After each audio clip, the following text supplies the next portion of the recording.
Occasion ఏదైనా location ఎక్కడైనా తెలుగువారి వేడుక అంటే ఆలివ్ మిఠాయి ఉండాల్సిందే. మిఠాయి అంటే olive. Right now I am with Upendra గారు. ఎందుకు ఎస్పెషల్లీ ఒక లోకల్ పార్టీ స్థాపించి నేనే ఏదో చెయ్యాలి అనేది తీసుకుంది? ప్రజాకీయ అంటే ఇట్ ఇస్ నాట్ రాజకీయ, ప్రజలు చేసేది ప్రజాకీయ. ఎన్టీ రామారావు గారు చెప్తారు రైట్ టు రీకాల్ రావాలి, అతను కరెక్ట్గా వర్క్ చేయలేదంటే జనాలు తీసి పారేయాలి అని చెప్తారు. ఆ టైంలో అప్పుడు రాజకీయం చుట్టూ డబ్బు తిరిగేది, కానీ ఇప్పుడు డబ్బు చుట్టూ రాజకీయం తిరుగుతుంది. పాలిటిక్స్ బిజినెస్ అయిపోతుందో, డబ్బులు వేసి నేను గెలుస్తాను అంటే అన్ని కమర్షియల్ అయిపోతుంది కదా. చిన్నప్పుడే మీ ఐస్కి ఏదో కొంచెం చిన్న ప్రాబ్లం, ఇన్ఫెక్షన్ వచ్చిందని చెప్పి నేను విన్నాను. ఆ షేక్ ఉంది. లవ్ మ్యారేజ్ కదా, ఫస్ట్ మీరే ప్రపోజ్ చేశారా? అవును, నేనే చేశాను. నువ్వుంటే చాలే బెస్ట్ క్వాలిటీ చూసి ప్రపోజ్ చేస్తాం. అలా మీకు నచ్చిన క్వాలిటీ అంటే ప్రియాంక మేడం లో ఈజ్ వెరీ సింపుల్, ఎక్కువ మాట్లాడదు. బట్ మేడం ఎక్కువ చూసుకుంటారా? ఈ ఫైనాన్షియల్ ఇదంతా ఎక్కువ అన్ని మేడమే చూసుకుంటారు టోటల్ గా. ఇద్దరులో ఎవరు సార్ ఎక్కువ అండర్స్టాండింగ్, మీరా మేడమా? బోత్ సైడ్ ఉంటుంది. కొన్నిసారి మనం సరెండర్ అవ్వాలి, కొన్నిసారి వాళ్ళు సారీ అంటారు, అలాంటివి ఉంటుంది. యశస్ రాజమౌళి గారు డైరెక్షన్ లో మీకు పర్ఫెక్ట్ గా బాగా నచ్చిందంటే ఏమని చెప్తారు? ఆయన యాక్ట్ చేసి చూపిస్తారు కదా, అదన్నీ ఎక్స్ట్రాడినరీ క్వాలిటీస్. అది డెఫినెట్గా మనిషికి అప్ అండ్ డౌన్స్ రెండు ఉంటాయి కదా, ఆ సపోర్ట్ సిస్టమ్ అనేది లేకపోతే చాలా కష్టం ఒక మనిషి. మీకు సపోర్ట్ సిస్టమ్ బయట నుంచి వస్తుందా, ఇన్సైడ్ నుంచి వస్తుందా అనేది చాలా ఇంపార్టెంట్. బయట నుంచి వచ్చే సపోర్ట్ సిస్టమ్ ఎప్పుడూ నిలబడదు. సక్సెస్ వచ్చినప్పుడు ఒక టైం ట్రీట్మెంట్ ఉంటుంది, ఫెయిల్యూర్ వచ్చే టైంలో ఒక ట్రీట్మెంట్ ఉంటుంది. ఇవన్నీ పార్ట్ ఆఫ్ లైఫ్. 10-15 రూపీస్ ఏమో రెంట్. అలాంటి దీంట్లో ఉండే టైంలో కూడా మా మదర్ ఈవినింగ్ 6-6:30కి రావాలి, చెయ్యి కాలు కడుక్కొని భజనం చేయాలి. నెక్స్ట్ ఒక 1 అవర్ ఎడ్యుకేషన్, ఇది ట్యూషన్. మా మదరే ఇలా సిస్టమేటిక్గా డిసిప్లిన్గా ఇచ్చేసింది. Hi hello, welcome to Suman TV. నేను మీ Roshan. Right now I am with Upendra garu. నమస్తే ఓపీ అన్న. నమస్తే. ಚೆನ್ನಾಗಿದ್ದೀರಾ? సూపర్.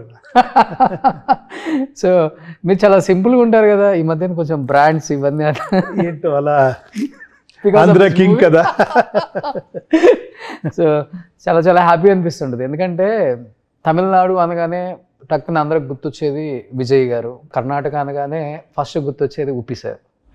Thank you. అలా మీరు తెలుగు ఆడియన్స్ని కానీ తెలుగు ఆడియన్స్ అందరిని అలా ఒకసారిగా మీ సినిమాలు కావచ్చు, లేకపోతే మీ డౌన్ టు ఎత్తుండే మీ నేచర్ కావచ్చు, ఇవన్నీ బాగా ఇష్టపడ్డారు. బాగా ఫ్రమ్ డే 1 నుంచి కూడా నేను అబ్జర్వ్ చేస్తాను కదా, బాగా కనెక్ట్ అయిపోయి ఉంటారు ఉపేంద్ర గారు అంటే.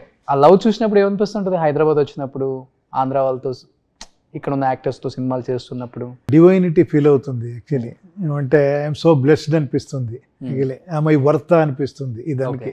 ఓకే. కానీ బిఫోర్ కంటిన్యూగా తీసేవాళ్ళు కదా తెలుగులో సినిమాలు. 2010లో నేను ఇక్కడ చేసేవాడిని. తర్వాత అర్థమైంది ఏమంటే ఈ ఫిలిం అన్ని అక్కడ రిలీజ్ అవుతుంది, అక్కడ ఫిలిం అన్ని ఇక్కడ, కొంచెం అందుకని గ్యాప్ ఇచ్చాను. ఎందుకంటే ఇక్కడ ఎక్స్క్లూజివ్గా ఏమైనా చేస్తాను అంతే. కథ నచ్చాలి, అది ఎప్పుడు అదే. బట్ ఏమంటే చాలా నచ్చుతుంది. కొన్నిసారి మనమే లేదు ఎక్కువ అయిపోతుంది. నేను చెప్పాను కదా, అక్కడ ఫిలిం రిలీజ్, ఆ టైంలో ఇంకో ఫిలిం ఇక్కడి నుంచి అక్కడ వచ్చేది, అక్కడి నుంచి ఇక్కడ వచ్చేది, అది బాగుండదు. కరెక్ట్గా గ్యాప్ ఉండాలి, అదన్నీ చూసుకొని చేయాలి అని కొంచెం చూసుకొని చేస్తాను అంతే. ఓకే.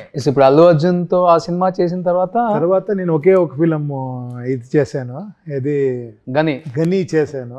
అదైన తర్వాత మళ్ళీ నేను ఇదే చేస్తూ ఉండేది అంతే. అవును. Okay okay. సో కానీ ఈ సినిమాలు అండ్ అటు పక్కన పాలిటిక్స్ రెండు వైపులు కూడా కొంచెం బిజీ. యాక్చువల్గా చెప్పాలంటే అంటే మీ అంత ఫేమ్ ఉన్న వాళ్ళు ఎక్కడో ఒక ప్లేస్లో కంటెస్ట్ చేస్తే గెలిచేసి అంటే ఐ మీన్ ప్రాంతీయ పార్టీ కన్నా కూడా సెంట్రల్లో ఉండే ఏదో ఒక పార్టీ, బీజేపీ ఆర్ కాంగ్రెస్కి సపోర్ట్ చేయొచ్చు. ఎందుకు ఎస్పెషల్లీ ఒక లోకల్ పార్టీ స్థాపించి నేనే ఏదో చెయ్యాలి అనేది నేనే తీసుకుంది. చేయాలని కాదు, ఆ కాన్సెప్టే వేరే. అందుకే నేను పేరే ప్రజాకీయ అని పెట్టాను. అది ప్రజాకీయ అంటే ఇట్ ఈస్ నాట్ రాజకీయ. ప్రజలు చేసేది ప్రజాకీయ, రాజులు చేసేది రాజకీయ అని. అంటే అది క్యాష్లెస్ పార్టీ. అవునవును. అంటే అక్కడ క్యాష్ ఉండదు, లీడర్స్ ఉండరు, ఓన్లీ ఐడియాలజీ మీదే నడుస్తుంది. ఎస్ఓపి మీద వర్క్ చేయాలి, ఆన్సరబుల్గా ఉండాలి. మీకు తెలీదు, పాత ఒక వీడియో చూశాను, ఎన్టీ రామారావు గారు చెప్తారు రైట్ టు రీకాల్ రావాలి, అతను కరెక్ట్గా వర్క్ చేయలేదంటే జనాలు తీసి పారేయాలి అని చెప్తారు ఆ టైంలో. అవును, చూడండి, అది మనకి ఇంకా అర్థమవలేదంటే ఆశ్చర్యంగా ఉంది. అది నేను అడాప్ట్ చేసుకొని వచ్చాను. ఏమంటే ఐడియాలజీ మీద మన లీడర్స్ని తయారు చేసే ఫ్యాక్టరీ అవ్వకూడదు పొలిటికల్ పార్టీ అని. అక్కడ వర్కర్స్ రావాలి, శాలరీ కోసం వర్క్ చేయాలి, ఎస్ఓపితో వర్క్ చేయాలి, స్టాండర్డ్ ఆపరేటింగ్ ప్రొసీజర్తో. కరెక్ట్గా వర్క్ చేయలేదంటే విత్ ట్రాన్స్పరెన్సీ, విత్ అకౌంటబిలిటీ చేయాలి, లేదంటే వాళ్ళు జనాలు రిజెక్ట్ చేసే ఒక పద్ధతి రావాలి. అలాంటి అది నేను వచ్చి నేనేమో చేస్తానని కాదు, జనాలు ఇన్వాల్వ్ అవ్వాలి. ఫర్ ఎగ్జాంపుల్ మైక్రో లెవెల్లో మీకు చెప్పాలంటే ఒక విలేజ్లో ఉండే ఒక 50 హౌసెస్ కలిసి ఒక అడ్మినిస్ట్రేషన్ చేసుకోవచ్చు కదా. అవును, ఆ డబ్బులని వాళ్ళు యూజ్ చేసుకోవచ్చు కదా. అంతే సింపుల్ నేను చెప్తా ఉండేది. అంటే ఇప్పుడు అప్పుడు ఎన్టీఆర్ గారు ఇక్కడ సక్సెస్ అయ్యారు పార్టీ పెట్టి, తమిళనాడులో ఎంజీఆర్ గారు సక్సెస్ అయ్యారు. ఆ తర్వాత పార్టీ పెట్టి సక్సెస్ అయింది ఎవరు లేరు. రజనీకాంత్, కమల్ హాసన్ గారు లాంటి వాళ్ళు కూడా డబ్బు పెట్టలేక ఓడిపోయారు. కానీ చూడండి, ఆ టైంలో సక్సెస్ అయ్యారు అనేది అది ఆ టైం కరెక్ట్. అది నేను ఇప్పుడు చెప్తా ఉండేది, మనం సక్సెస్ కోసం పార్టీ పెట్టకూడదు. ఉపేంద్ర సక్సెస్ అయ్యాడా, ఉపేంద్ర గెలిచాడా, అది ఇంపార్టెంటే కాదు అని నేను చెప్పేది. జనాలు గెలిచారా, ప్రజలు గెలిచారా, ప్రజలు సక్సెస్ఫుల్ అయ్యారా, అది రావాలి. నేను ఎప్పుడు నన్ను అడుగుతూ ఉంటారు, సార్ ఇక్కడ ఇద్దరు నిలుచుకో ఉంటారు బీజేపీ నుంచి కాంగ్రెస్ నుంచి, ఎవరు గెలుస్తారు అంటే జనాలు గెలవాలి అని చెప్తాను నేను. వీళ్ళిద్దరు గెలిచేది కాదు అది. నేను ఆ పార్టీలో నేను చెప్పాను, మీ గెలుపు కాదు ఇది, ఓడిపోది గెలిపేది కాదు ఇది, ఇది మీకు వర్క్ దొరికేది అంతే, ఒక రిప్రజెంటేటివ్గా వర్క్ దొరుకుతుంది అంతే. You are actually like an employee. అవును, కానీ ఇప్పుడు మీరు చెప్పినప్పుడు, అంటే మీరు చెప్పిన దానికి ఇప్పుడు దానికి ఎంత డిఫరెన్స్ ఉందంటే సార్, అప్పుడు రాజకీయం చుట్టూ డబ్బు తిరిగేది, కానీ ఇప్పుడు డబ్బు చుట్టూ రాజకీయం తిరుగుతుంది. చాలా చేంజ్ ఉంది కదా. కాదు, అందుకే ఎప్పుడు పాలిటిక్స్ బిజినెస్ అయిపోతుందో, డబ్బులు వేసి నేను గెలుస్తాను అంటే అన్ని కమర్షియల్ అయిపోతుంది కదా. మీరు ఎడ్యుకేషన్ కమర్షియల్ అయిపోతుంది, హెల్త్ సిస్టము ఇదైపోతుంది. మనము మళ్ళీ ఎవరు అడుగుతారు మీరు, దానికి బయటికి రావాలనే cashless party is very important అనేది. అవును, అక్కడ క్యాష్ ఉండకూడదు, పబ్లిసిటీ చేయకుండా మేము అది చేంజెస్ రావాలి. లేదంటే నేను ఖర్చు పెడితే ఒక 1 crore వేస్తానని వస్తారు, ఇంకొక 10 crore వేస్తానని వస్తారు. నేను తర్వాత 10 crore ఇచ్చిన వాళ్ళకి నేను ఎక్కువ ఇది చేయాలి, ఎవరు గెలుస్తారో వాళ్ళకి ఇంపార్టెన్స్ ఇవ్వాలి. మళ్ళీ రాజప్రభుత్వమే అయిపోతుంది అది. అవును, ప్రజాప్రభుత్వం ఎక్కడవుతుంది. సో బట్ పార్టీ పెట్టిన తర్వాత అది మీకు ప్లస్ అయిందా మైనస్ అయిందా? ఆడియన్స్ లో కావచ్చు, సినిమా ఇండస్ట్రీలో కావచ్చు. నాకు ప్లస్ మైనస్ అవ్వాలని గ్రాఫ్ ఒకటి ఉంటుంది కదా. ఏదో అదే నేను చెప్తా ఉండేది, అందరూ ఇలాగే థింక్ చేస్తారు. సార్ పార్టీ పెట్టారు, ఎవరో ప్లస్ అయిందంటే నేను ప్లస్ అవ్వాలంటే ఒక ఫిలిం చేస్తాను, అది కమర్స్, నా లైఫ్ అది. నేను ఇక్కడ వర్క్ చేస్తాను, నేను జీతం తీసుకుంటాను, అది నా సక్సెస్ ఫెయిల్యూర్ ఇక్కడ. అది సొసైటీ. కానీ డబ్బు ఖర్చు పెట్టాలి కదా. లేదు, నేను ఖర్చు పెట్టాను అని చెప్తున్నాను. 1 rupee నేను ఐ డోంట్ స్పెండ్ అని చెప్తున్నాను. Even I'm telling my contestants also don't spend.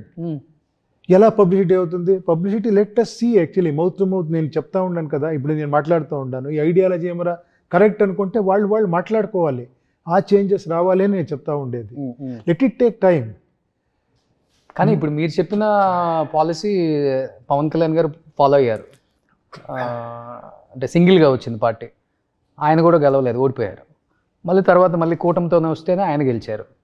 ఆయన కూడా డబ్బు పెట్టకుండా పాలిటిక్స్ చేద్దామని పాపం ట్రై చేశారు, కానీ వర్కౌట్ అవ్వదు. అది కాదు, అది నాకు తెలీదు, వర్కౌట్ అయ్యిందో అవ్వదో అని తెలీదు నాకు. అది నాకు వర్కౌట్ అవ్వాలని నేను చేయలేదు. You understand? జనానికి వర్కౌట్ అవ్వాలి అంతే. నేను పాలిటిక్స్ ఎందుకు వస్తామంటే మీ మంత్రి నేనేమో చేస్తాను అని కదా. అవును, అర్థమైందా? ఇంకా సింపుల్గా చెప్పాలంటే నేను చెప్తా ఉండే, నేను వచ్చి మీ జీవితంలో ఏమారా చేంజ్ చేసుకుంటానంటే అది ఫూలిష్నెస్ అని. మీరు ట్రై చేస్తే మీరు చేంజ్ రావచ్చు. దానికి నేను ఒక ప్లాట్ఫామ్ రెడీ చేస్తాను అంతే. But you should also try, you should also take responsibility. నేను ఇయర్ 5 years ముందు ఓటేస్తాను, తర్వాత మీరేమరా చేసుకోండి నేను వదిలేసి, తర్వాత వీడు కరప్ట్, వాడు కరెక్ట్ చేయలేదు అంటే what is this? Come on, let us involve. నేను దానికి ఒక టెక్నాలజికల్గా ఒక సపోర్ట్ ఇస్తాను నేను. యూ కెన్ కనెక్ట్ విత్ ఇది. You should ask actually.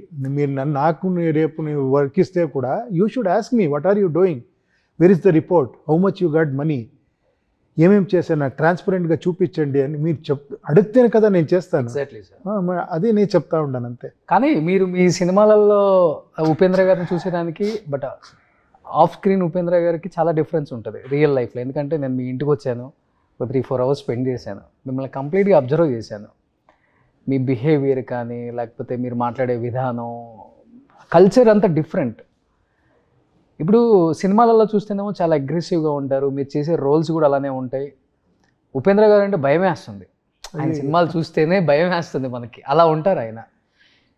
అంటే ఈ నేచర్ అనేది ఫ్రమ్ అంటే పుట్టి పెరిగిన వాతావరణం, ఫ్యామిలీ పెరిగిన విధానం, అదంతా ఫ్రమ్ డే 1 నుంచి ఆ కల్చర్ అంతా అలానే మీ లైఫ్లో కంటిన్యూ అవుతూ ఉందా సార్? లేకపోతే ఏమైనా చేంజెస్ తర్వాత, మ్యారేజ్ తర్వాత కానీ? లేదు, అలా కాదు. చూడండి, నేను చిన్న వయసులో కూడా మా మదర్ ఎలా, ఈవెన్ దో వీఆర్ వెరీ ఏమంటే హంబుల్ ఫ్యామిలీ నుంచి వచ్చింది, ఒక చిన్న రూము అంతే మన లైఫ్, ఒక 10-15 రూపీస్ ఏమో రెంట్, అలాంటి దీంట్లో ఉండే టైంలో కూడా మా మదర్ ఈవినింగ్ 6-6:30కి రావాలి, అన్ని గేమ్స్ ఆడుకొని 6:30కి ఉండాలి, చెయ్యి కడుక్కొని భజనం చేయాలి, దేవుడి ముందు కూర్చొని భజనం చేయాలి. నెక్స్ట్ ఒక 1 hour ఎడ్యుకేషన్, ఇది ట్యూషన్, మా మదరే. ఓకే. ఇలా సిస్టమేటిక్గా డిసిప్లిన్గా ఇచ్చేసింది మనకి.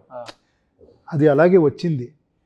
తర్వాత మీరు ఫిల్మ్కి వచ్చిన తర్వాత లోపల ఉండే ఫ్రస్ట్రేషన్ని ఎక్కడ బయటికి చెప్పేది అంటే స్క్రీన్ ఉంది, ఓకే, రాసేది ఉంది. నా లోపల ఏమేమి ఉందో, వాడు రిచ్గా ఉన్నాడు, వీడు పూర్గా ఉండరు, ఆ ఫ్రస్ట్రేషన్ అని ఉపేంద్ర దాంట్లో వచ్చింది. Okay okay. వస్తా నాకు ఒక ఈ పొలిటికల్ ఐడియాలజీ సూపర్లో అది ట్రై చేశాను. ఒక 2040లో ఇండియా ఎలా ఉంటుంది, ఎలా ఉంటే ఏం చేసేది, అదొక థాట్లో నేను ఒక ఫిల్మ్ చేశాను.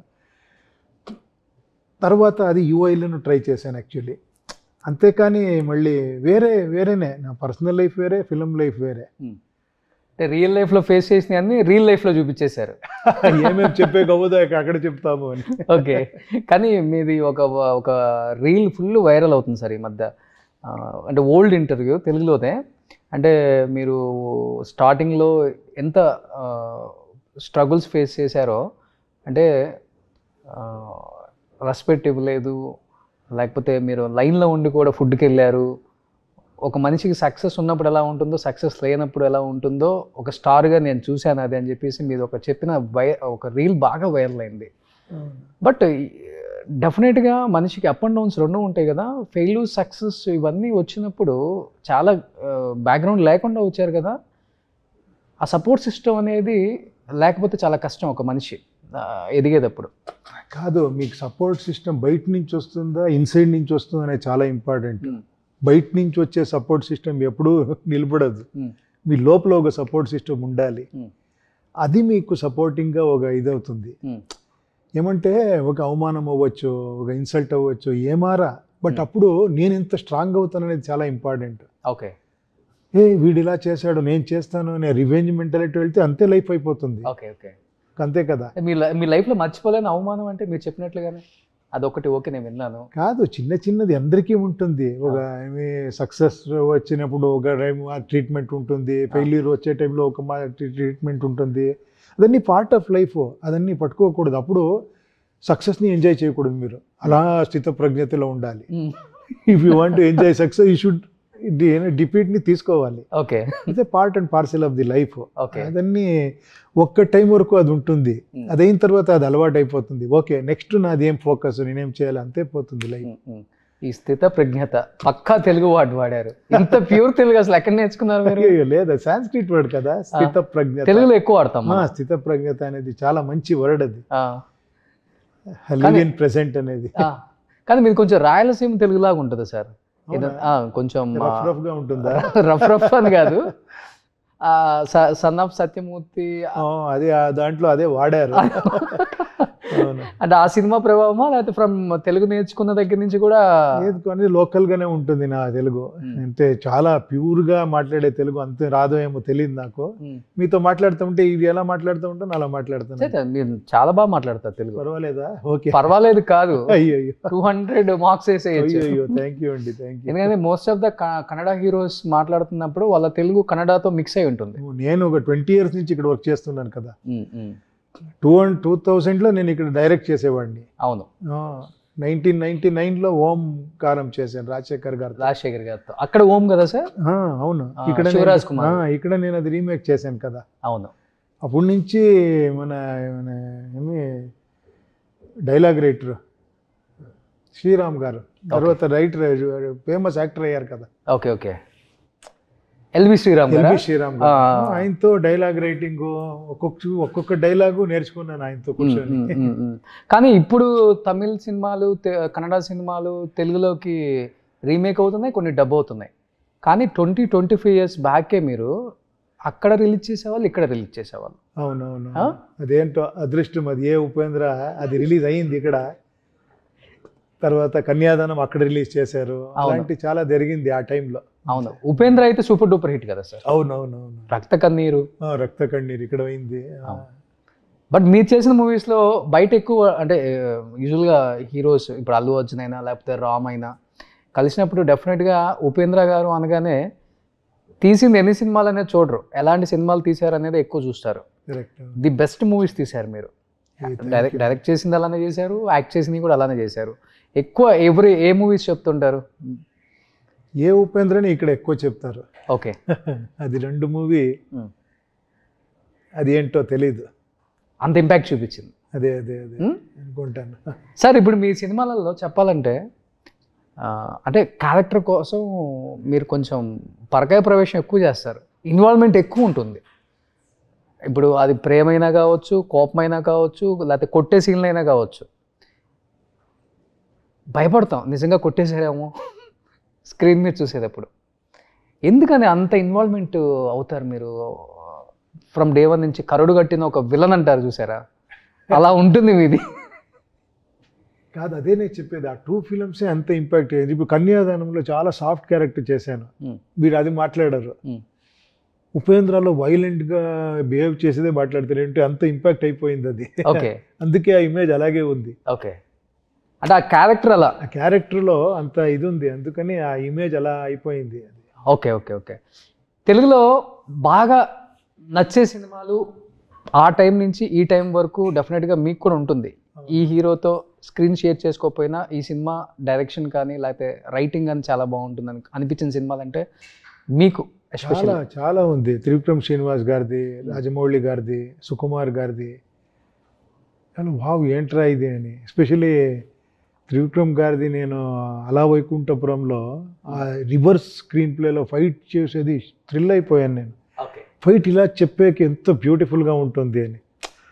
ఫ్లాష్ బ్యాక్లో ఫైట్ చెప్తారు కదా, జబక్కని రివర్స్ చేసి అదని నాకు చాలా ఇష్టమైంది. తర్వాత ఒక క్లైమాక్స్లో ఒక ఫోక్ సాంగ్ని పెట్టుకొని ఒక క్లైమాక్స్ చేసింది కదా స్టైలిష్గా, అదన్నీ చాలా ఇదైంది. యాక్చువల్గా రివర్స్ స్క్రీన్ ప్లే మీకు బాగా ఇష్టం కదా, మీ సినిమాలలో ఎక్కువ ఉంటుంది. అక్కడి నుంచి చాలా మంది నేర్చుకున్నారు. అలా కాదు, అందరూ ఒకరి నుంచి ఒకరు ఇన్స్పైర్ అవుతూ ఉంటారు. బట్ ఏంటి సార్, ఈ లుక్ అంతా చాలా వేరే లెవెల్లో ఉంది అసలుకి. ఆ టక్కు, షర్ట్ కొంచెం రెట్రో ఫీల్ ఉంది. 2000 ముందు స్టైల్ ఫిలం ఇది. ఓకే, కంటెంపరీ కాదు, కొంచెం ఒక బ్యాక్లో జరిగే ఒక సబ్జెక్ట్ ఇది. అందులో టైటిల్ కూడా ఆంధ్ర కింగ్ తాలూకా. ఏ లెవెల్లో ఉండిపోతుంది చూస్తేనేమో. ఈ హీరో కూడా మీరు ఉపేంద్రాలు ఎలా ఉంటారో అలానే ఉంటుంది ఆయన కూడా స్క్రీన్ మీద, హైపర్. అవును, చాలా ఎనర్జెటిక్గా ఉంటుంది. ఓకే, తెలుగులో చేసింది తక్కువ మంది హీరోస్తోనే కదా మీరు. నెక్స్ట్ అంటే ఈ జనరేషన్లో ఉన్న వాళ్ళతో బన్నీతో అండ్ వరుణ్ తేజ్తో అండ్ రామ్తో, ముగ్గురులో చాలా 3 డిఫరెంట్ క్వాలిటీసే చూసుంటారు. సో బన్నీలో బాగా నచ్చింది అంటే యాక్టింగ్ వైజ్ కానీ స్క్రీన్ మీద? ఆయన నాకు ఆశ్చర్యంగా ఉంది యాక్చువల్లీ. చూసేదానికి సింపుల్గా ఉంటారు, డ్యాన్స్ చేస్తూ ఉంటే చాలా సింపుల్గా చేస్తారు. అది స్క్రీన్ మీద వావ్ అనిపిస్తుంది, ఏంటి మ్యాజిక్ ఇది అని. ఈజీగా చేస్తారు యాక్చువల్లీ. ప్రాక్టీస్ చేసి కష్టం చేసి ఏముండదా రెడీ రెడీ జగజిగజిగా చేస్తారు, అది వావ్ అనుకుంటుంది. ఈవెన్ షూటింగ్లో అంటే చాలా హ్యాపీగా. నేను ఒక మాట అడిగాను ఆయన్ని, చాలా ఎక్స్ట్రాండరీగా చెప్పారు. అన్నీ ఉంది కదా మీ దగ్గర, ఇంకేం కావాలి, ఇంకా ఎమరా ఎందుకు ఫిలం, అది ఏంటో తెలియదు నాకు, ఫిలం అంటే అంత ఇది అని ఇంకేం చెప్పలేదు. నాకు ఎగ్జైట్మెంట్ ఓన్లీ మూవీస్ అంతే. ఆ వర్డ్ ఉంది కదా యాక్చువల్లీ, చాలామంది మూవీస్లో ఉంటారు, నేనేమో అది చేయాలి ఇది చేయాలా అని డ్రీమ్స్ ఉంటుంది. ఆయనకేమంటే డ్రీమే ఫిలం. నాకు ఫిలం అంతే అంత ఇది అని అప్పుడే తెలిసింది, ఈయన ఎక్కడో వెళ్ళిపోతారు ఈయన అంత. ఓకే, చెప్పేటప్పుడు కూడా అంత ఎగ్జైట్ అయ్యి చెప్తూ ఉంటారా? జెన్యూనిటీ ఉంది అది. ఓకే, రియల్గా నేను ఫిలం అంత లవ్ చేస్తాను అనేది ఉంది కదా. అవును, అది ఫిలిం లవర్స్ మాత్రమే తెలుస్తుంది. మీరు కూడా ఫిలిం లవర్ కాబట్టి you know very well, better than others. But after Pushpa 2 అనిపించిందా బన్నీ పాన్ వరల్డ్ స్టార్ అయిపోతారు?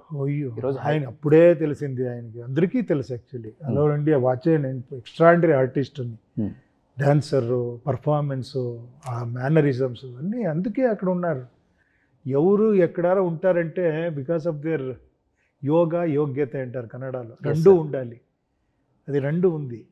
బెస్ట్ క్వాలిటీ ఏంటి బన్నీలో మీకు బాగా నచ్చింది ఆఫ్ స్క్రీన్? వెరీ క్యాజువల్గా ఉంటారు, వెరీ వెరీ సింపుల్గా ఉంటారు, very easy to work with him actually, very lovable character actually. Okay, and Varun Tej very calm. అంటే నేను ఎక్కువ స్క్రీన్ షేరింగ్ లేదు ఆ ఫిలంలో, ఎప్పుడో ఒకసారి మీట్ చేశాను. ఈజ్ ఎ వెరీ, నేను ఒకే ఒకసారి మీట్ చేశాను ఆ ఫిలంలో, కాంబినేషన్ అంత లేదు. ఓకే, ఈ ఫిలంలో ఈయన అంటే వెరీ వెరీ రామ్ గారు, he knows so many things, very very intelligent.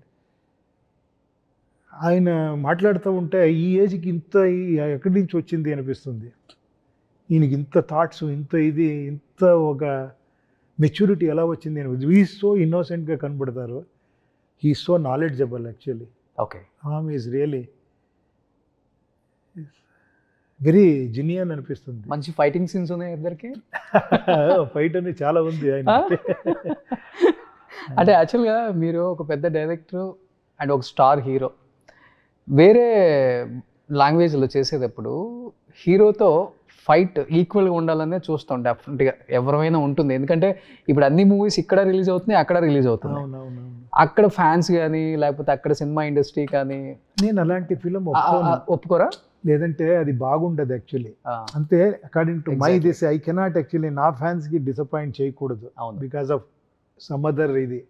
నేను అందుకే ఫస్టే అది అనుకుంటాను యాక్చువల్లీ, ఇలా ఉంటేనే చేస్తాను నేను ఇలాంటి క్యారెక్టర్. ఏమైనా రాంగ్గా ఫైట్ చేసేది అలాంటిది, ఏమైనా హర్ట్ అయ్యే ఇలాంటి సీన్ ఉంటే, even though it requires for the movie అంటేనే కూడా better you go for somebody else, నేను చేయను అనే చెప్పేస్తాను. ఓకే, అలాంటి ఏం లేదు, ఒక ఎక్స్ట్రాండరీగా ఉంది, ఏమారా నాకు ఇష్టమవుతుంది, ఒక సబ్జెక్ట్లో కూడా ఒక మంచి ఇది ఉంది అంటేనే చేస్తాను. నరేషన్ చేసేటప్పుడు చెప్పేస్తారు క్లియర్గా.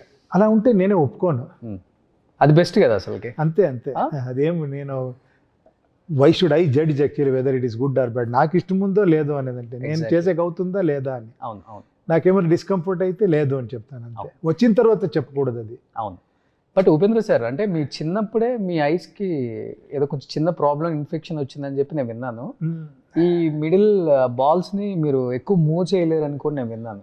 మూవ్ అవుతూ ఉంటుంది, ఇట్ ఇస్ నాట్ మూవ్ చేయలేదని కాదు, అలా చేంజ్ చూడండి ఇలా ఉంటుంది. ఎక్కువ చేయలేరా లేకపోతే ఏదన్నా? లేదు, అవుతుంది అది. అది ఇలా అంటే ఇది ఆ షేక్ ఉంది, షేక్ ఉంది. ఓకే ఓకే, ఏంటి సార్ అది ప్రాబ్లం? ప్రాబ్లము ఏం తెలీదు, ఎఫెక్ట్ అయిపోయింది ఇప్పుడు. ఓకే, అది కొన్నిసారి వాడతాను ఫిలంలో. ఓకే ఓకే, అంటే ఆర్టిస్ట్కి ఫేషియల్ ఎక్స్ప్రెషన్, ఐ ఎక్స్ప్రెషన్ చాలా ఇంపార్టెంట్ కదా. కానీ మీ సినిమాలలో అది ఎక్కడ లోపం అని కూడా కనిపించదు మనకి, ఎగ్జాక్ట్గానే ఉంటుంది మరి. అవునవును, ఎప్పుడు అలా ఉండదు, కొన్ని యాంగిల్లో కొన్ని టైం నేను కొంచెం లూజ్ వదిలితే అది షేక్ అవుతుంది ఆటోమేటిక్గా. ఓకే ఓకే, బట్ మేడం బాగా ఫాలో అవుతారా తెలుగులో మీరు చేసిన సినిమాలు? ప్రియాంక మేడం అన్ని ఫాలో అవుతారు. చూస్తున్నారా? చూస్తారు. మేడం ఎలాంటి కాంప్లిమెంట్స్ ఇస్తారు? మేడమే మంచి సూపర్ యాక్ట్రెస్. ఇలా కాదు, వెరీ హానెస్ట్గా చెప్తారు ఇది బాగుంది బాగలేదని. But she is very soft character actually. ఏమంటే హరిట్లాగా చెప్పలేదు, కొన్నిసారి కరెక్ట్ లేదంటే పర్వాలేదు నెక్స్ట్ టైం ట్రై చెయ్యి, ఇంకా బెటర్గా చేసింటే బాగుండేది, అలాంటి చెప్తారు అంతే. బెంగాలీ కదా మేడం? అవునవును అవును. కన్నడ మీకోసం నేర్చుకున్నారా లేకపోతే కన్నడ నేర్చుకున్న తర్వాత పెళ్ళయింది? లేదు బెంగళూరుకి వచ్చిన తర్వాత 6 monthsలో నేర్చుకున్నారు. అంత స్పీడ్ ఆయనకి. లాంగ్వేజ్ కొంతమందికి చాలా ఇది ఉంటుంది. నాకు ఒక 10 years 15 years ఉంటేనే నాకు ఒక లాంగ్వేజ్ నేర్చుకునేది కష్టము. కొంతమందికి అది అవ్వదు. లాంగ్వేజ్ పికప్ చాలా మందికి ఉండదు. ఓకే. మేడంకి చాలా ఫాస్ట్ కన్నడ చాలా బాగా మాట్లాడతారు. చాలా బాగా మాట్లాడతారు. Some time better than us. Okay. But madam ఎక్కువ చూసుకుంటారా ఈ ఫైనాన్షియల్ ఇదంతా? ఎక్కువ అన్ని మేడమే చూసుకుంటారు టోటల్ గా. ఇల్లుది ఇది అన్ని టోటల్. పిల్లలు A to Z అన్ని. ఇద్దరులో ఏవు సార్ ఎక్కువ అండర్స్టాండింగ్, మీరా మేడమా? అది బోత్ సైడ్ ఉంటుంది. కొన్నిసారి మనం సరెండర్ అవ్వాలి, కొన్నిసారి వాళ్ళు సారీ అంటారు, అలాంటివి ఉంటుంది. సమ్ మిస్అండర్స్టాండింగ్ వస్తూనే ఉంటుంది ఏదో చిన్న చిన్న విషయంలో. అది over a period of time అర్థమవుతా పోతుంది. అదన్నీ it is part of life. But love marriage కదా? అవునవును. ఫస్ట్ మీరే ప్రపోజ్ చేశారా? అవును, నేనే చేశాను. అవును. డెఫినెట్గా అబ్బాయి అమ్మాయి ప్రపోజ్ చేసేది అందం అనేది ఒకటి ఓకే, నెక్స్ట్ తనలో ది బెస్ట్ క్వాలిటీ చూసి ప్రపోజ్ చేస్తాం. అవునవును. అలా మీకు నచ్చిన క్వాలిటీ అంటే ప్రియాంక మేడంలో? Is very simple.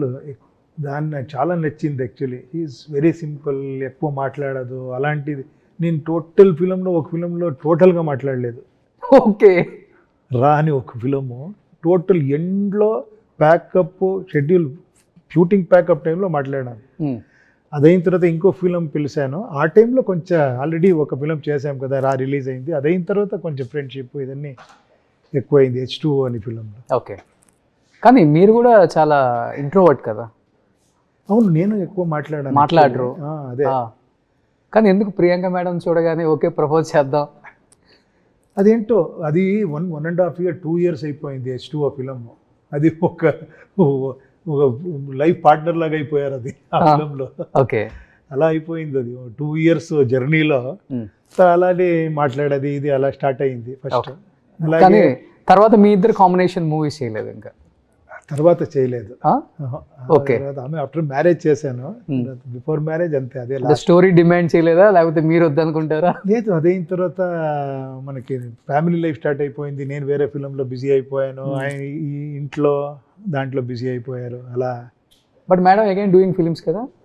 అక్కడ ఇక్కడ ఎవరో చేస్తూ ఉంటారు, ఒక సస్పెన్స్ హారర్ అలాంటి కేటగిరీ ఫిలిం చేస్తూ ఉంటారు. అవును. పిల్లలు ఏం చేస్తున్నారు ఇప్పుడు? ఇప్పుడు కాలేజ్ చదువుతున్నారు ఇద్దరు. ఒక ఫిలిం కోర్స్ అని, మూవీ మేకింగ్ కోర్స్ అని ఒక డిగ్రీ చేస్తున్నారు. కానీ 22 years బ్యాక్ ఉపేంద్ర సార్ తెలుగులో సినిమాలు తీసినప్పుడు ఎంత యంగ్ లుక్లో ఉన్నారో ఇప్పుడు ఇంతే యంగ్ లుక్లో ఉన్నారు. అవునా? ఏంటి ఏమి నాన్ వెజ్ తిన్నారని విన్నాను నేను అసలు. మీరు? అవును, మానేసాను యాక్చువల్లీ. ఎందుకని సార్? ఏదైనా రీజన్ ఉందా? ఏంటో అనిపించింది. 6-7 years అయిపోయింది. 7 years అయిపోయింది. No non veg. Okay. Veg అంతే. అవును. జిమ్కి వెళ్తారా డైలీ? వర్కౌట్ అన్నీ ఏముంటుంది, యోగా మెడిటేషన్ కొంచెం లైట్గా. కానీ ఎందుకు లీన్గా ఉండాలని డిసైడ్ అయ్యారా? బెటర్ అనిపించింది. ఇలా కనబడాలంటే కొంచెం లీన్గా ఉండాలి కదా, పొట్ట గిట్ట. కానీ మాకు తెలిసిన ఉపేంద్ర సార్ బాగా గట్టిగా ఉండేవాళ్ళు, కొంచెం హెవీగా ఉండేవాడిని. ఆ టైంలో హెవీ వర్కౌట్ నాన్ వెజ్ అన్నీ. తర్వాత అది మానేసి కొంచెం స్లిమ్ డౌన్ అయిపోయాను. ఓకే. కానీ ఇప్పుడు 54-55 అంటే మీకు? 55లో కూడా ఒక 30-35 లుక్ వచ్చేసారు. థ్యాంక్ యూ అండి. సో అది చాలా మంచిది. Wealth is most important. అవునవును. సార్ తెలుగులో బాగా నచ్చిన డైరెక్టర్స్ ఎవరు సార్? చెప్పాను కదా, చాలామంది ఉన్నారు. నేను అలా ఒకరి గురించి చెప్పి ఇంకొక గురించి చెప్పుకుంటే బాగుండదు. బట్ ఇప్పుడు రీసెంట్గా చూస్తే నాకు త్రివిక్రమ్ శ్రీనివాస్ గారు, సుకుమార్ గారు, రాజమౌళి గారు ఎప్పుడూ ఫేవరెటే. అలాంటి చాలామంది ఉన్నారు తెలుగులో. రాజమౌళి గారు అనగానే ఇంకా ఎక్కువ స్మైల్ వచ్చింది. SSMBలో చేస్తున్నారా? ఆల్ ఓవర్ ది వరల్డ్ ఆ స్మైల్ ఇస్తుంది ఇప్పుడు. No, because he deserves actually. He has proved so much actually. Okay. ఎక్కడో తీసుకొని వెళ్ళిపోయారు ఇండియన్ ఫిలిం ఇండస్ట్రీని. ఆయన చూస్తూ ఉంటే, ఆ ఎనర్జీ చూస్తూ ఉంటే, ఏరా ఇది ఎక్కడి నుంచి వస్తుంది ఆయనకి ఎనర్జీ అని. ఒక హీరోలాగా యాక్ట్ చేసి చూపిస్తారు. ఆ ఎనర్జీ, ఆ మేకింగ్, ఆ పెద్ద బడ్జెట్, ఎక్స్ట్రాడినరీ. అది ఒక్క ఫిలం కాదు, చేసిన అన్ని ఫిలమ్స్ అలాగే చేసేదనేది అది దైవికమైనది. ఆ స్పిరిట్ గ్రేట్. కానీ ఒక టెక్నీషియన్ కష్టం ఇంకొక టెక్నీషియన్కే తెలుస్తుంది, ఒక డైరెక్టర్ కష్టం ఇంకో డైరెక్టర్కే తెలుస్తుంది. ఆయన పిక్చరైజేషన్ తీసే విధానం, ఒక డైరెక్టర్ కాబట్టి మీరు కూడా ఒక డైరెక్టర్ కాబట్టి ఏంటి సార్ ఆయన డైరెక్షన్లో మీకు పర్ఫెక్ట్గా బాగా అంటే నచ్చిందంటే ఏమని చెప్తారు? అందరు డైరెక్టర్సే ఓకే, కానీ ఎందుకు ఎస్ఎస్ రాజమౌళి గారు అంత స్పెషల్ అయ్యారు అనేది ఇంకో డైరెక్టర్గా మీకు తెలిసే ఉంటుంది కాబట్టి. అదేంటో నాకు తెలీదు. ఆయన గురించి ఏమి జక్కಣ್ణ గారు అని చెప్తారు కదా, అంత కుసురీ కలసం చేస్తారు అని. అదే కదా, చిన్న చిన్న డీటెయిల్స్ని ఆ ఒక్కొక్క సీన్ చూస్తూ ఉంటే నేనేం చెప్పేది, అందరూ చెప్తారు, మీరు అడుగుతుండారని చెప్తాను నేను. ఆ ఒక్కొక్క డీటెయిల్, ఒక్కొక్క చిన్న దీంట్లో ఒక థ్రిల్ ఇచ్చేది ఉంది కదా. ఒక్క సీన్ని ఎంత షార్ట్లో ఎలా చేస్తే, ఎంత ఎక్స్ప్రెషన్లో చేస్తే ఆయన యాక్ట్ చేసి చూపిస్తారు కదా, అదన్నీ ఎక్స్ట్రాడినరీ క్వాలిటీస్. అది డైరెక్టర్స్ అంటే, ఒక ఫుల్ ఫ్లెజ్ డైరెక్టర్స్ అంటే కొన్నిసారి నాకు అనిపిస్తుంది ఇదిరా డైరెక్షన్ అంటే అని. ఓకే, అంటే యాక్టింగ్ చేసి చూపించేది అలా రావాలి, ఇది రావాలి. ఏదో ప్రోగ్రామ్కి వస్తేనే ఆ డైరెక్టర్ కనబడతారు, ఇక్కడ అందరండి, అక్కడ రండి, అక్కడ కూర్చోండి, అన్ని స్టేజ్ అన్ని సెట్ చేసి ఆ టోటల్ కంట్రోల్ తీసుకుంటారు కదా. ఈజ్ ఒక బై బర్త్ డైరెక్టర్ అనుకుంటాను యాక్చువల్లీ. ఓకే ఓకే, కానీ మీలాంటి ఒక యాక్టర్ ఇంకా కాల్ రాలేదు ఆయన డైరెక్షన్లో. చూస్తాము డెఫినెట్గా. బట్ ఉంటుంది కదా డెఫినెట్గా, ఎనీ యాక్టర్కి డెఫినెట్గా ఈయన డైరెక్షన్లో చేయాలనేది ఒక డ్రీమ్ ఉంటుంది. ఎవరికి ఉండదు, ఆర్టిస్ట్ గారే ఉంటుంది. అలాంటి డైరెక్టర్తో చేయాలి అని డెఫినెట్గా ఉంటుంది. You met him sir? చెప్పారు ఎప్పుడన్నా? లేదండి, అది చూడండి, ఇన్ని సంవత్సరాలు నాకు ఆ ఛాన్సే దొరకలేదు, మీట్ చేసేదానికి ఛాన్సే దొరకలేదు. ఓకే, బట్ ఒక డ్రీమ్ ఉందంటే రాజమౌళి గారితో వర్క్ చేయాలనేది చూస్తాము డెఫినెట్గా, ఎందుకంటే ప్రపంచం అంతా తెలిసేస్తాం కదా. Great. Coming to Andhra Taluka, so energetic star Ram and Uppi sir ఇద్దరు షేక్ చేస్తారా స్క్రీన్ని? అలా అలా అలా 27th నవంబర్ జనాలు షేక్ చేస్తారు ఇప్పుడు థియేటర్. అంత షేక్ చేసే పాయింట్స్ ఏమున్నాయి సార్? డెఫినెట్గా ఉంది, చూడండి మీరు. డెఫినెట్గా అంత ఆ పొటెన్షియల్ ఉంది ఈ ఫిలంలో, ఈ సబ్జెక్ట్లో. ఓకే, అంటే you feel actually, if you watch the movie then you feel actually worth watching అని మీకు ఫీల్ వస్తుంది. డెఫినెట్గా. సూపర్. సో 27th రిలీజ్ అవుతుంది కాబట్టి ఏం చెప్పాలనుకుంటున్నారు తెలుగు ఆడియన్స్కి? సినిమా ఎలా ఉండబోతుంది అనేది కూడా చాలామందికి ఉంటుంది కాబట్టి. డౌటే పెట్టుకోవద్దండి. అకార్డింగ్ టు మై ఫీలింగ్ ఇది ఒక డిఫరెంట్ ఎక్స్పీరియన్స్ అవుతుంది మీ ఫిలంలో. తర్వాత మీ వాల్యూ మీకే తెలుస్తుంది ఈ ఫిలం చూస్తే. ఒక ఫిలం లవ్వర్ని ఫిలం లవ్ చేసి చూస్తాం కదా, you feel proud actually, correct అని. స్టార్ ఎవరు, కింగ్ ఎవరు అని మీకే తెలుస్తుంది. అలా ఉంది ఈ ఫిలం. కింగ్ మీరు అలాగే ఉన్నారు గెటప్ చూస్తుంటే. గెటప్ వేరే, అక్కడ సెటప్ వేరే. సూపర్. కానీ మీరు డైరెక్టర్ కదా, చిన్న చిన్న ఏదన్నా చేంజెస్ చెప్తూ ఉంటారా యాక్టింగ్, లేకపోతే మీ? లేదు, నేను ఒకసారి సబ్జెక్ట్ వినిన తర్వాత అంత పర్ఫెక్ట్ గా చెప్పిన తర్వాత ఇంకేం ఉంటుంది actually. Just I'm an actor actually, I should go and actually whatever he asks I should give అంతే. సూపర్. ఎనీహౌ 27th రిలీజ్ అయిపోతుంది కాబట్టి ఆల్రెడీ మంచి టాక్ ఉంది సార్ బయట. Thank you. ఉప్పి సార్ ఉన్నారు కాబట్టి ఇంకా కొంచెం వెయిటేజ్ బాగా పెరిగింది సినిమాకి. ఆడియన్స్ లో కూడా ఎక్స్పెక్టేషన్ వేరే లెవెల్లో ఉంటుంది మీలాంటి యాక్టర్స్ ఉన్నప్పుడు డెఫినెట్ గా. And wish you good luck and thank you so much. Thank you. Suman టీవీలో మీ పర్సనల్ అండ్ బిజినెస్ ప్రమోషన్స్ కోసం కింది నెంబర్కి కాంటాక్ట్ చేయండి.